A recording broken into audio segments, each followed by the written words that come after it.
Is self-love narcissistic?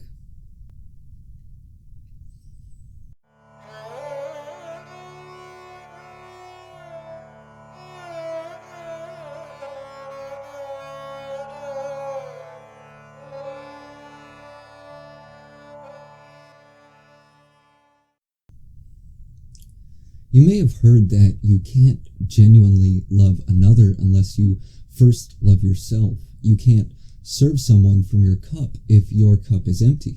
And this is why there's often so many problems in relationships, because instead of coming from a place of being full of love and sharing that love, we're often coming from a sense of scarcity and emptiness. And because we don't have that active love for ourselves, we're always trying to get it from someone else.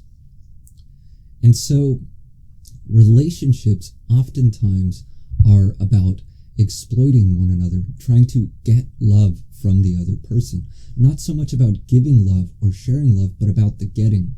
Because again, you can't share what you don't have. And if you don't have it, you'll always be trying to get it from someone. So to have a fully loving exchange, there has to be love already present within each individual that is not dependent upon the other. And this means that we first have to love ourselves. Now, when this topic of self-love comes up, a lot of people ask, isn't loving yourself narcissistic? Isn't that basically what makes someone narcissistic? Someone who's in love with themselves? But something I bring up all the time is that things aren't always what they appear to be on the surface. And while it appears that narcissism is basically describing someone who's in love with themselves, the reality is that this person really has no love for themselves at all. It's really just a clever deception. In reality, narcissism is a form of overcompensation for a lack of self-love. And so really the person is overinflating their importance, their achievements, their attributes, and so on, in order to gain admiration and validation from others. But someone who genuinely loves themselves, who truly recognizes their own value, not in an egotistical way, but really acknowledges it, doesn't need validation from others. They don't really care what other people think of them, regardless of whether the opinions are positive or negative. And because they don't need to be validated, they don't go out seeking validation, which means they don't try to get noticed, to stand out, to get attention. They don't talk themselves up and all that sort of thing.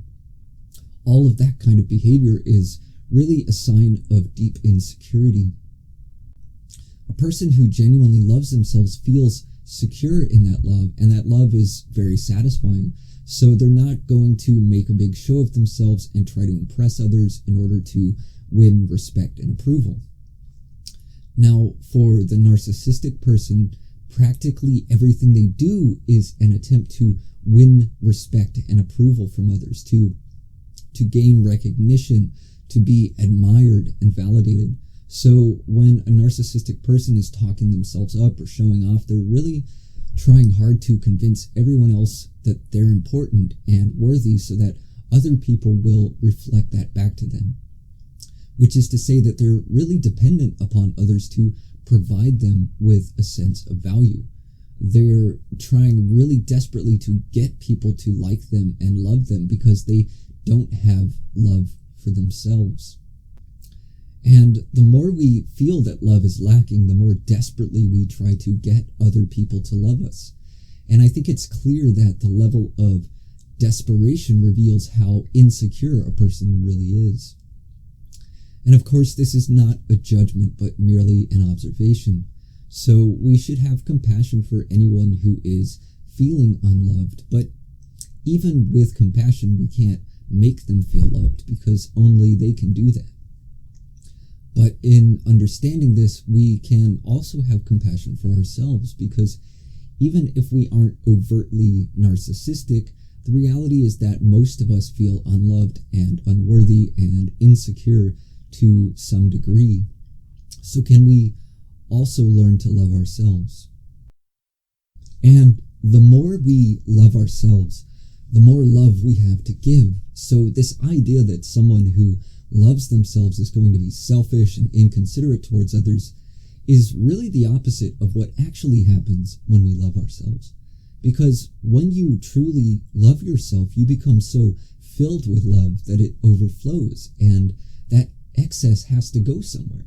So where does it go? It goes out to whoever you're in contact with, whoever is in your immediate surrounding, whoever you meet when you're out in the world. And that's really the nature of love, that it spills out into the world.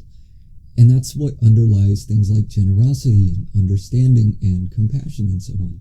So someone who is selfish is not someone who loves themselves, but someone who feels unloved and unhappy and is desperate to fill that void with anything they can get from anyone else. And so for them, it's always about trying to get something from someone, whereas love is always about giving and sharing. But this lack of self-love doesn't only manifest as narcissism, it also manifests as codependency. And we're often led to believe that these two are opposites of one another, but they're both, in fact, expressions of the same core issue. So what this all comes back to is learning to love ourselves, which means to recognize our own value and to appreciate and honor that. And there's really a lot that can be said about this, about how to go about loving oneself, because often we hear people say that we should love ourselves, but no one ever tells us how. And unless we know how, then all we have is this idyllic notion or some misunderstanding, like the idea that narcissism is some form of self-love. So I've already talked about this in a previous video entitled How to Love Yourself, and I'll leave the link at the end of this video. And hopefully it'll help to clear up any other confusion you might have about what it truly means to love yourself.